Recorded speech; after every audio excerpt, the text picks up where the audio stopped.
राधे राधे मेरे दोस्त, कैसे हो? उम्मीद करता हूँ कि ईश्वर आपका ध्यान रख रहे होंगे। अरे क्यों नहीं रख रहे होंगे? आपको कोई शक है क्या? अब मैं आपको यकीन कैसे दिलाऊं? क्या दिन आ गया है, प्रत्यक्ष को प्रमाण की जरूरत पड़ने लगी। चलो कोशिश करता हूँ, पर पहले एक सवाल। क्या आप ईश्वर का ध्यान रखते हैं? एक छोटी सी कहानी है, थोड़ी सी फुर्सत हो तो सुनाता हूँ। कई वर्ष पहले एक छोटे से गांव में एक पुजारी जी रहते थे। समाज में उनका बड़ा आदर सत्कार था।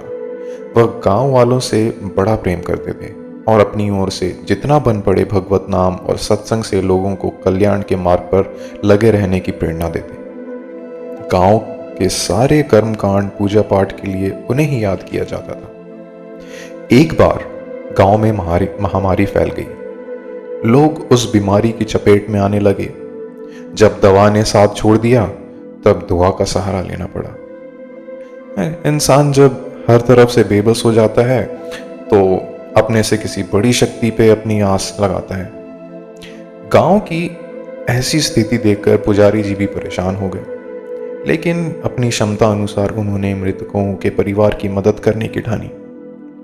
उनके अंतिम संस्कार की जिम्मेदारी खुद उठाई और बड़े तन्मयता से उन्हें निभाया भी। समय बीता, लेकिन स्थिति बद से बदतर होती चली गई। पुजारी जी के विश्वास की नींव धीरे धीरे हिलने लगी।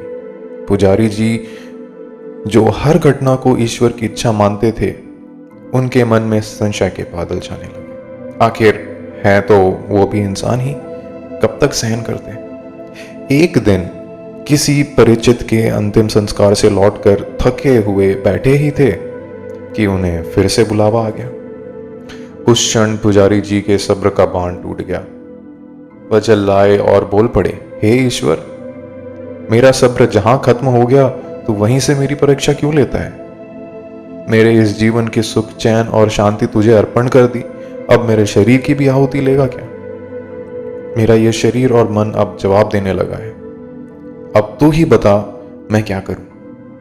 ऐसा कहते कहते पुजारी जी की आंख लग गई। सुबह हड़बड़ी में उठे तो उन्हें याद आया कि उन्हें तो किसी की मृत्यु पर बुलावा आया था और वो सो गए थे। ग्लानि भरे मन से दौड़ते हुए मृतक के घर पहुंचे और दरवाजा खटखटाया। मृतक की पत्नी ने दरवाजा खोला और बोला, अरे पुजारी जी, आप यहाँ फिर से? पुजारी जी हैरान होकर सवाल किए, अरे आपके पति कैसे हैं? पत्नी थोड़ी उदासी और संकोच में बोली कि जी वो तो कल रात ही शांत हो गए थे, लेकिन उन्हें कोई कष्ट नहीं हुआ। आपके सत्संग और साथ की वजह से उन्हें अपनी अंतिम क्षणों में काफ़ी राहत मिली। आपका बहुत बहुत धन्यवाद पुजारी जी। लेकिन आप यह क्यों पूछ रहे हैं? अभी तो आप थोड़ी देर पहले ही इनका अंतिम संस्कार की विधि पूरी कर यहाँ से गए थे पुजारी जी। यह सुनते ही पुजारी जी अपने घुटनों पर बैठ गए। आंखों में कृतज्ञता के आंसू, हाथ जुड़े बच्चे की भांति ईश्वर से कहने लगे, हे प्रभु, तूने मेरी लाज रखने के लिए इतनी तकलीफ उठाई। तू जो इस सृष्टि का संचालक करता है, इस विशाल रचना में मेरे जैसे तुच्छ प्राणी पर इतनी बड़ी उपकार किया। तू मेरा इतना ख्याल रखता है, मैं तेरा यह एहसान कैसे चुकाऊं?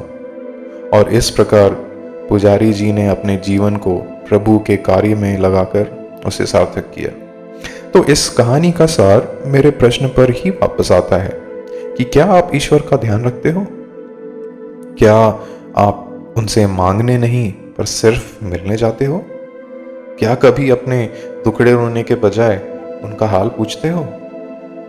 वह हमारा इतना ध्यान रखते हैं तो उन्हें अपना समझकर हम भी उनका थोड़ा ध्यान रख सकते हैं। जितनी जरूरत हमें उनकी है, उन्हें भी तो जरूरत है हमारे प्रेम की। फिर मिलेंगे एक और नजरिए के साथ। तब तक के लिए राधे राधे।